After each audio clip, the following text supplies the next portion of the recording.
मुलायम सिंह की कामयाब राजनीति में मुस्लिम वोटों का बड़ा हाथ था, इसलिए कभी कभी वो मुस्लिम वेशभूषा में नज़र आते थे और मुस्लिम नेता आज़म खां उनके काफ़ी करीब थे। आजकल मैदानता में हैं, ज़िंदगी और मौत के बीच में कहते हैं झूल रहे हैं। बहुत तबीयत उनकी ख़राब है, सब लोग उनका पूछना कर रहे हैं। सबसे पहला रिएक्शन मोदी जी ने दिया था, उनकी खैरियत ली थी। अखिलेश को फ़ोन करने के बाद में हालचाल जाना था, लेकिन उनके सबसे करीबी आज़म खां की तरफ से अभी तक ना तो कोई कहते हैं फ़ोन गया है, ना ही उनकी कोई खैरियत ली गई है और ना ही रामपुर में उनकी सेहत याबी के लिए दुआएं मांगी गई हैं। सुनिए इस संबंध में क्या। इस संबंध में बाकर खान ने जो कहा वो तो आप बाद में सुनेंगे, पहले आप चेयरपर्सन को सुनिए। पालिका का मैटर था कि पालिका को बदनाम किया जा रहा था कि गाड़ी पालिका की है और एक वो दलाल बाकर है, उसके कहने में इतनी बड़ी कार्रवाई कि उस पर एफआईआर तक अजहर अहमद खां की होगी, जबकि वो जेल में है। सबकी एफआईआर 7 लोगों की। दोस्तों, मैं हमेशा खबरों को इस अंदाज में आपके सामने पेश करता हूं ताकि आपको उसकी सच्चाई, हकीकत और तथ्य पता चले। रामपुर जौहर यूनिवर्सिटी में मशीन मिली थी, किताबें बरामद हुई थी, एक नाम चर्चा में आया था बाकर खां का। बाकर खां ने उसमें एफआईआर कराई थी, मुकदमा दर्ज हुआ था।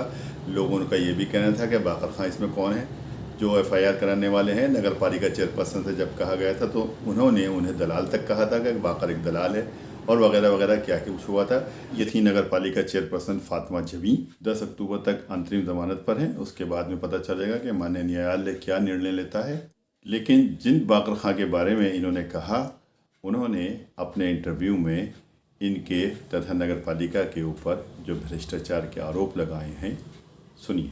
और नगर पालिका का जहाँ तक भ्रष्टाचार का सवाल है, नगर पालिका में अभी भी जो टेंडर हुए हैं, मैं इसमें आपसे ये बात कहना चाहूँगा कि नगर पालिका में वो जो टेंडर हुए हैं, नगर पालिका ने सीधा उसमें लिखा था कि 15% से नीचे जो टेंडर होगा, बिलो होगा, उसको हम जो है निरस्त करेंगे या मंजूर करें। लेकिन वो टेंडर वहाँ 30% तक ही चले लिए गए।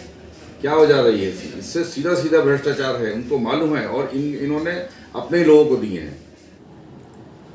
कुछ दिन पहले समाजवादी के कद्दावर नेता आज़म खां की जौहर यूनिवर्सिटी में सफाई करने वाली मशीन के अवशेष प्राप्त हुए थे। उस वक्त रामपुर, जौहर यूनिवर्सिटी, आज़म खां सब एक साथ फिर सुर्खियों में आ गए थे। तमाम हिंदुस्तान की मीडिया पर यही खबरें चली थी और उसके बाद फिर वो मदरसे आलिया से गायब हुई किताबें और उसका फर्नीचर भी बरामद हुआ था। लेकिन इस बीच में जब ये मशीन बरामद हुई तब एक शिकायत जो पुलिस को मिली कि इसमें जो है ये जौहर यूनिवर्सिटी के जो संस्थापक हैं वो चेयरपर्सन और अन्य तमाम लोग हैं, जिनकी वजह से ये मशीन जो है जानबूझकर यहाँ पर दबाई गई थी। उस शिकायत के आधार पर फिर एफआईआर हुई और मुकदमा दर्ज हुआ। तो वो नाम जिसमें शिकायत की थी अचानक से मशहूर हो गया, बल्कि रामपुर की सरहदों से निकलकर लखनऊ, दिल्ली और कहाँ कहाँ तक पहुँचा। बाहर के जर्नलिस्ट और कौन कौन उनके इंटरव्यू लेने के लिए रामपुर में आया, उनका नाम था बाकर खां। बाकर खां की तहरीर पर ही मुकदमा दर्ज हुआ था। मैंने बाकर खां से मुलाकात करी और इसमें उनसे तफसील से जाना कि आखिर ये सब क्या था और कैसे हुआ। उन्होंने मेरे साथ में लाइव आकर जो बयान दिया वो सुनिए। आपके पर क्या क्या है? मैं बाकर अली खान, मेरे पास पद है मंडल संयोजक चुनाव प्रबंधन विभाग भाजपा का हूँ और मैं राष्ट्रीय अध्यक्ष हूँ टीम मोदी सपोर्टर है और संजय पोस्ट। जी। अब सीधा सवाल आपसे यह है कि आपने जो एफआईआर कराई थी इस मशीन को लेकर के, जी, इसके सूत्र आपको कहाँ से मिले थे? ऐसा हुआ था, मैंने पहले वीडियो में भी देखी थी मशीन वहाँ चलती हुई जौहर यूनिवर्सिटी के अंदर, और मुझे पता चला था कि वहाँ पर मशीनें अब भी हैं। उसी दौर में वहाँ पर जो कुछ मशीनें, पता चला हमें कि अभी कुछ मशीनें वहाँ रह गई। मैंने कि इसकी इत्तला एक माननीय हमारे पुलिस अधीक्षक अशोक कुमार जी को दी थी और मैंने उनसे कहा कि ऐसे से वहाँ पर मशीनें जो है वहीं पर हैं और उसमें जो है मशीनें यूनिवर्सिटी के अंदर ही मिलेंगी, जिस पर प्रशासन ने तत्काल कार्रवाई करी और वहाँ पर उनकी निशानदेही पर जो वहाँ पर जो ये पकड़े गए थे, इनके सालिम और अनवार जो ये जुआ खेलते हुए पकड़े गए थे, अब्दुल्ला जो आदम उनके दोस्त, उनके निशानदेही पर वहाँ पर वो मशीन बरामद हुई। बरामदगी के बाद चेयरमैन जो हैं नगर पालिका की मौजूदा फातिमा जबीं, वो बिल्कुल खुलकर जौहर यूनिवर्सिटी के समर्थन में उतरी और उन्होंने उनके वहाँ पर धरना प्रदर्शन ये सब शुरू कर दिया और उन्होंने मेरे बारे में अपशब्द कहे कि और ये कहा कि बहुत बड़ा दावा करा मीडिया के सामने कि हमारी सब मशीनें पूरी हैं।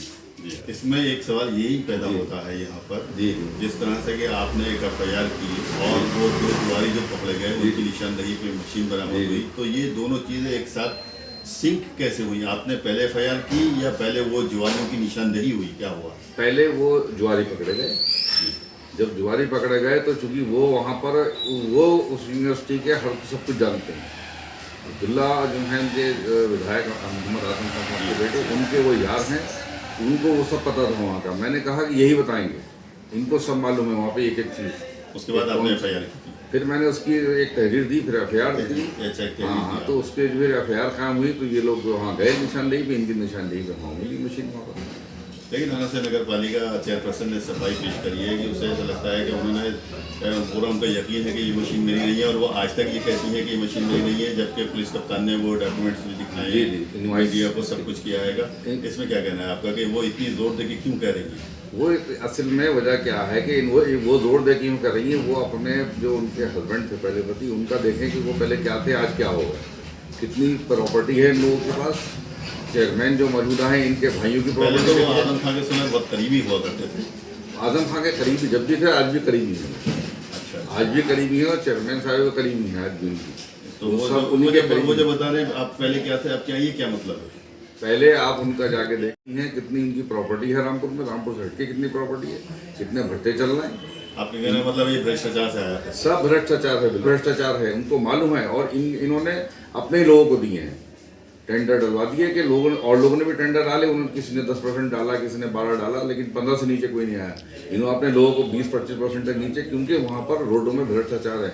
वो रोडें पहले से बनी हुई हैं जिनके टेंडर हुए हैं, वहाँ पर रिपेयरिंग बहुत कम होना है, उनको मालूम है कम होना है, इसी वजह से 30% कम में भी टेंडर डाल दिए और ले लिए। दूसरा ये है जो वहाँ पर टेंडर दिए गए हैं कंपनियों के नाम, फर्म का ये होता है कि अगर एक फर्म एक है, 2-3 लोगों की मिलकर बनी है, तो तीनों की एक ही प्रॉपर्टी होनी चाहिए, ताकि उसका सीधा एक यह कानून बाई लॉज है कि उस अगर वसूलियाबी होगी, कोई कमी आती है तो उस फर्म से वसूलियाबी करी जाएगी प्रॉपर्टी। लेकिन वहाँ पर तीनों की अलग अलग प्रॉपर्टी है, तो अगर 2 पार्टनर हैं, दोनों की अलग अलग प्रॉपर्टी है, इससे वसूलियाबी करेंगे। ये बहुत बड़ा भ्रष्टाचार है नगर पालिका में। इन्हीं के लोग हैं जो ये काम कर रहे हैं वहाँ पर नगर पालिका में, ठेकेदारी कर रहे हैं। उन कागजों की जांच होनी चाहिए। आपने कुछ डॉक्यूमेंट्स चलाते हुए? जी। और इसके अलावा और भी कुछ शामिल है जिसमें वो भी क्या आपकी उस पर है, या वो पुलिस ने अपनी तरफ से उस पर कार्रवाई की? नहीं, उसमें ऐसा हुआ था। कोई शिकायत थी क्या? नहीं, शिकायत ये थी कि जब इन्होंने ये कहा कि हमारी वहाँ की मशीनें नहीं है, तो पुलिस ने वहाँ पर छापा मारा। जब छापा मारा तो वहाँ पर जो उनके अकाउंट ऑफिस के थे या वो लोग थे, उनको वहाँ पुलिस ने वो बुलाया जांच के लिए। तो जांच के लिए बुलाया तो पता चला चेयरमैन साहिबा ने फाइलें वहाँ से उठा के उनको दी कि ये फाइलें जला दो।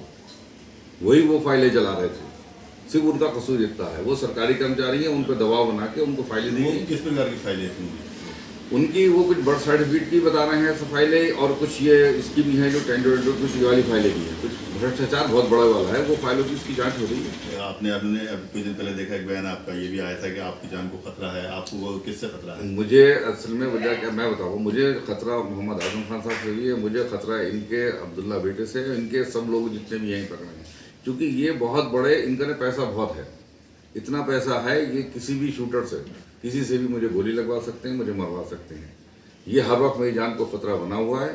और प्रशासन से मुझे इसी बात पर मैंने कहा था, प्रशासन में सुरक्षा मिली है मुझे। प्रशासन क्या कहते हैं, मदरसा आलिया की जहाँ किताबें मिली हैं, मदरसा आलिया जो था उसके लिए हमारे माननीय महाराज रामपुर आए थे अभी बीच में, तो उन्होंने आके कहा था कि मदरसा आलिया को उसी 100 रुपये लाया जाएगा जो था वो जी, और जो उसकी पांडुलिपि हैं बरामद करी जाएंगी जी। मदरसा आलिया में 2006 में मोहम्मद आजम खान साहब जब जल निगम मंत्री और नगर विकास मंत्री थे, इन्होंने अपनी सरकार में वहाँ पर जाकर वहाँ पर इन्होंने कहा कि रेनोवेशन होगा इस बिल्डिंग का, यहाँ मौलाना पढ़ते हैं, बच्चे पढ़ते हैं, ये सब कभी भी गिर सकता है, इसका फर्श खराब हो रहा है।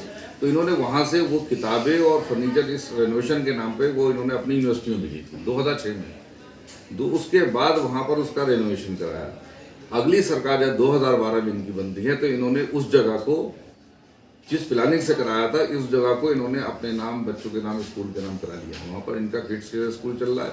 और जो मदरसा आलिया जो उत्तर प्रदेश में एक मुसलमानों का जो जिसको कहना चाहिए कि बहुत बड़ा मदरसा, जिसकी मान्यता जामिया मिलिया से है, जिसकी मान्यता अलीगढ़ यूनिवर्सिटी से है, जिसकी मान्यता अल जवाहर यूनिवर्सिटी से जो टर्की में है या वहाँ पे उससे है, जो पूरे उत्तर प्रदेश में एक यूनिवर्सिटी रामपुर में थी, उसको इन्होंने बर्बाद किया।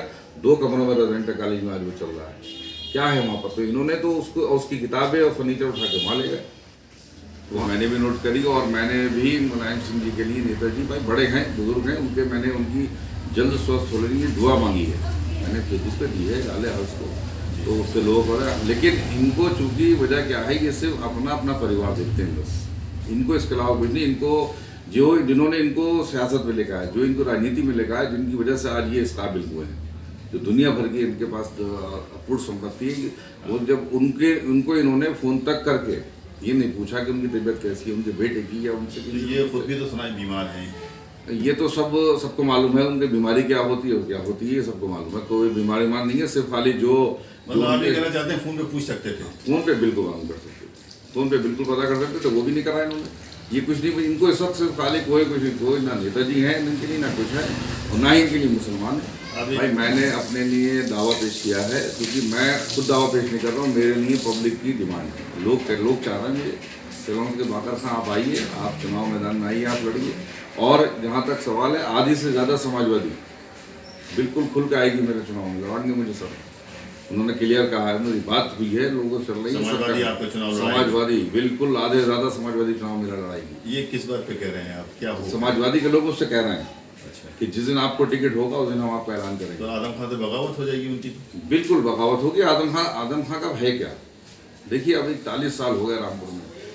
आज मैं एक बात आपके चैनल से कहना चाह रहा हूँ, आदम खां 41 साल में एक बता दें कि मैंने रामपुर में ये फैक्ट्री लगाई है, मैं राजनीति छोड़ दूँगी। तो कहते हैं हमने सड़कें बनवाई, सड़कों हमने विकास कराया।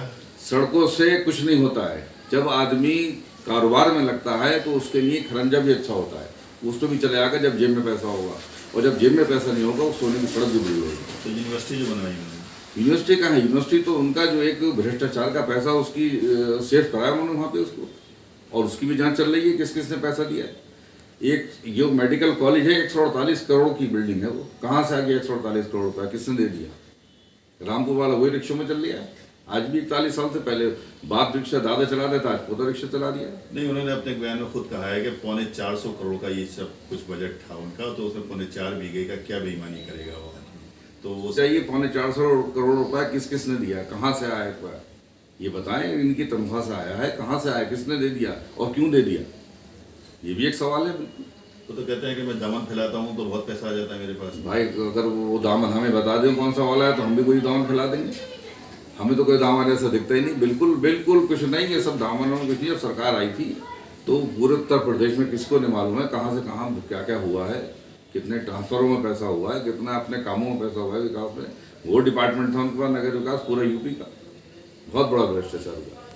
बहुत शुक्रिया। ये थे हमारे साथ में बाकर खां, जिन्होंने हमारे बेबाक सवालों के बेबाक जवाब दिए। वीडियो अगर पसंद आई हो तो लाइक कीजिए, शेयर कीजिए और चैनल को ज़रूर सब्सक्राइब कीजिए ताकि डायरेक्ट नोटिफिकेशंस आप तक पहुंचते रहें। नेक्स्ट वीडियो में इंशाल्लाह जल्द मुलाकात होगी, तब तक के लिए जय हिंद।